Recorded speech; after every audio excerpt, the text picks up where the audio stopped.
കപ്പയും കൂന്തൽ റോസ്റ്റും ഉണ്ടാക്കിയാലോ? വലിയ കൂന്തൽ കിട്ടിയിട്ടുണ്ട്. നമുക്കത് എങ്ങനെയാണ് ഉണ്ടാക്കുന്നത് നോക്കിയാലോ? കൂന്തൽ നന്നായി കഴുകി വൃത്തിയാക്കുക.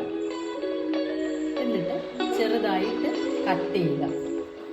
അതിനാവശ്യമായ സാധനങ്ങൾ: വലിയ ഉള്ളി, തക്കാളി, പച്ചമുളക്, കുറച്ച് ചെറിയ ഉള്ളി, ഇഞ്ചിയും വെളുത്തുള്ളിയും ചെറുതായിട്ട് ചതച്ചെടുത്തത്. ഒരു പാൻ വെച്ച് ചൂടാകുമ്പോൾ കുറച്ച് വെളിച്ചെണ്ണ ഒഴിക്കുക. കുറച്ച് ഉലുവ ഇട്ട് കൊടുക്കാം. ഉലുവ ചൂടായി വരുമ്പോൾ നമ്മൾ അരിഞ്ഞു വെച്ച സവാള അതിലേക്കിട്ട് വഴറ്റി കൊടുക്കുക. വലിയ ഉള്ളി നന്നായിട്ട് വഴന്നു വരുമ്പോൾ ചെറിയ ഉള്ളിയും കൂടെ അതിലേക്ക് ഇട്ട് കൊടുക്കാം. ശേഷം തക്കാളിയും മുളകും അതുപോലെ ഇഞ്ചിയും ഇട്ട് കൊടുക്കാം.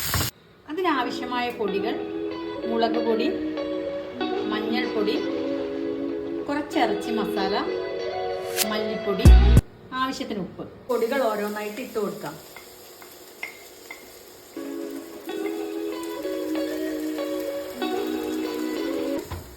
ഈ പച്ച ചുവ മാറുന്നത് വരെ ഒന്ന് ഇളക്കി കൊടുക്കുക. വെള്ളം ഒഴിച്ച് കൊടുക്കുക. ഇത് നന്നായി തിളച്ച് കഴിയുമ്പോൾ ഈ കൂന്തൽ ഇതിലേക്ക് ഇട്ട് കൊടുക്കാം.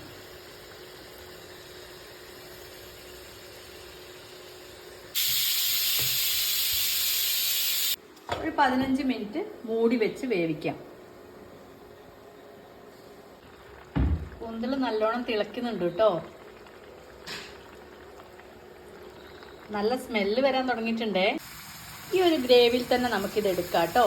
കാരണം നമ്മൾ കപ്പയ്ക്കാണല്ലോ ഉപയോഗിക്കുന്നത്. ഇതിങ്ങനെ വറ്റി കഴിയുമ്പോൾ ഇതിലേക്ക് കുറച്ച് പെപ്പർ പൗഡർ ഇട്ട് കൊടുക്കുക. അതിനുശേഷം അതിൻ്റെ മേലെ കുറച്ച് കറിവേപ്പിലയും ഇട്ട് കൊടുക്കുക. അതൊക്കെ ഒന്ന് ഇളക്കി യോജിപ്പിക്കാം.